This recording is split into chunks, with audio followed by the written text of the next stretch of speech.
कस्ट नंबर 18 शुरू करने से पहले चैनल को सब्सक्राइब कर लें और बेल आइकन जरूर दबा दें ताकि अगली किस्त मिल सके। वक्त गुजरता जा रहा था और घर में अब वो सुकून था जो बरसों की तड़प के बाद मिलता है। भाभी के पेट में बच्चा दिन ब दिन बढ़ रहा था। उसकी चहल कदमियां देखकर सबके चेहरे खुल उठते। सब सवेरे माँ और खाला अब उसे खास दूध पिलाने के लिए गर्म करते हैं, ताज़ा फलों का जूस बनाते हैं और हर लम्हा उसकी देखभाल में लगे रहते हैं। आदिल और मैं रोजाना उसके लिए नई नई चीजें लाते, कभी छोटे छोटे कपड़े, कभी नरम नरम कंबल, कभी रंगीन खिलौने जो अभी से उसकी आने वाली खुशी का ऐलान कर रहे थे। समरे ने तो पूरा कमरा तैयार कर दिया था। दीवारों पर पेस्टल रंगों से पेंटिंग्स, छोटे छोटे जानवरों की तस्वीर, एक तरफ झूला भी लगा दिया था जहां बच्चे आकर खेल सकेगा। भाभी अब अक्सर आंगन में बैठकर हाथों से पेट को सहलाती, मुस्कुराती और कहती कि ये छोटा सा दिल अब हमारे साथ धड़क रहा है। ये सुनकर सबकी आंखें नम हो जाते हैं। एक दिन डॉक्टर के पास जाए, अब के बाद डॉक्टर ने मुस्कुराकर बताया कि सब कुछ बिल्कुल नॉर्मल है और ये एक सेहतमंद लड़की है। ये सुनते ही घर में खुशी की लहर दौड़ गई। आदिल ने फौरन सबको गले लगाया। माँ ने हाथ उठाकर दुआ मांगी। खाला रोते रोते बोले कि अब तो घर में एक छोटी सी शहजादी आने वाली है। समरे ने जोश से कहा कि अब तो उसका नाम भी सोचना पड़ेगा। सबने मिलकर कई नाम तजवीज किए, आईना, जारा, हना, महक। सब नाम खूबसूरत लग रहे थे मगर फैसला भाभी पर छोड़ दिया गया। रातों को अब हम सब एक कमरे में जमा हो जाते, भाभी को आराम देते, कहानियां सुनाते, पुरानी बातें करते। आदिल अक्सर गिटार बजाता और नरम नरम लोरियां गाता। मैं उसके साथ बैठकर हल्का हल्का तालियां बजाता। माँ और खाला भी साथ बैठते और अपने बचपन की लोरियां सुनाते। ये लम्हात ऐसे थे जैसे वक्त खुद रखकर हमारी खुशियों को देख रहा हो। तन गुजरते गए। भाभी की तबीयत अब बेहतर हो गई थी।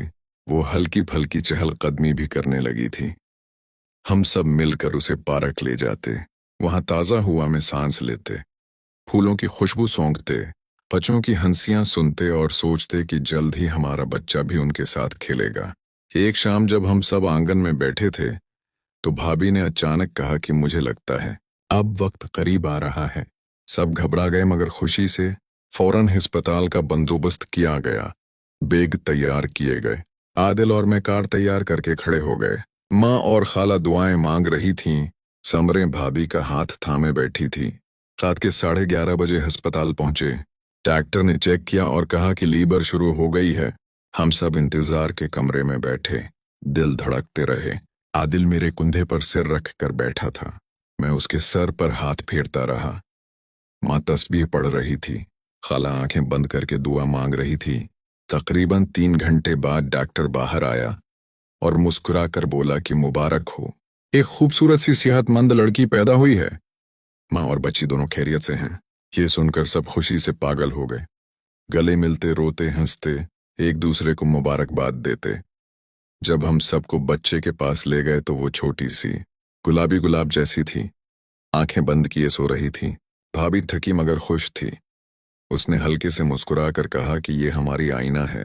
सबने एक आवाज में कहा, वाह क्या खूबसूरत नाम है, आईना जो हमारी जिंदगी की रोशनी है। अगले दिन अस्पताल से वापसी हुई। घर पहुंचते ही पूरे मोहल्ले में खुशी फैल गई। रिश्तेदार आए, फूल लाए, तहाइफ लाए। घर रौनक से भर गया। माँ ने बच्चे को पहली बार गोद में लिया तो उसकी आंखों से आंसू बह निकले। खाला ने भी उसे सीने से लगाया और कहा कि ये तो हमारी पूरी मोहब्बत का फल है। आदिल अब दिन रात उसके पास बैठता, उसे देखता, उसकी उंगलियां पकड़ता। मैं भी उसे गोद में लेता और सोचता कि ये छोटी सी जान हमारी जिंदगी का सबसे बड़ा तोहफा है। समरे ने उसके लिए नई नई लोरियां सीख लें। भाभी अब आहिस्ता आहिस्ता सेहतयाब हो रही थी। हम सब मिलकर उसकी देखभाल करते, रातों को बारी बारी जागते, उसे दूध पिलाते, उसकी नींद संभालते। दिन में सब मिलकर उसे खिलौनों से खिलाते। उसकी हल्की हल्की हंसियां सुनकर दिल बाग बाग हो जाता। एक दिन हम सब ने फैसला किया कि अब घर में एक छोटी सी खुश आमदीद पार्टी रखें। मोहल्ले वालों को, रिश्तेदारों को बुलाया, घर को फिर से सजाया, बलून्स, लाइट्स, फूल, सब कुछ। पार्टी में जब आईना को सबने देखा तो सबकी आंखें चमक उठीं। चचा जी ने कहा कि ये तो हमारे खानदान की रोशनी है, अब ये घर कभी अंधेरा नहीं होगा। रात को जब सब छत पर बैठे तो चांद बहुत रोशन था। हमने आईना को चादर में लिपेटकर सबके सामने रखा। आदिल ने कहा कि ये हमारी नई शुरुआत है, नई खुशियां, नई उम्मीदें, नई मोहब्बतें। माँ ने कहा कि अब हमारा खानदान मुकम्मल हो गया है। खाला ने मुस्कुरा कर कहा कि और ये सिलसिला जारी रहेगा। समरे ने कहा कि अब तो हर साल उसकी सालगिरह बहुत धूमधाम से मनाएंगे। भाभी ने हल्के से कहा कि और बहुत सारे बच्चे भी आएंगे। घर हंसी और मोहब्बत से भरा रहेगा। हम सब हंस पड़े। रात गहरी हो गई तो हमने एक दूसरे को गले लगाया।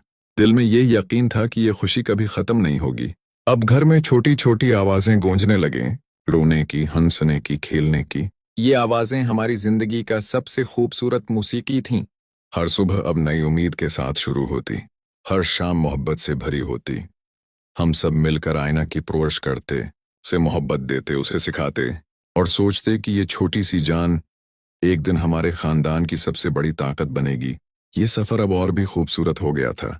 मोहब्बत की जंजीर में एक और कड़ी जड़ गई थी और ये जंजीर दिन बदन मजबूत होती जा रही थी। हर लम्हा खुशी, हर सांस में कुर्बत, हर बात में एतमाद और हर रात में वो सुकून जो सिर्फ खानदान के साथ ही मिलता है। जिंदगी अब एक ख्वाब नहीं, एक चमकती हुई मोहब्बत भरी हकीकत थी और ये हकीकत सबसे प्यारी, सबसे मुकद्दस थी।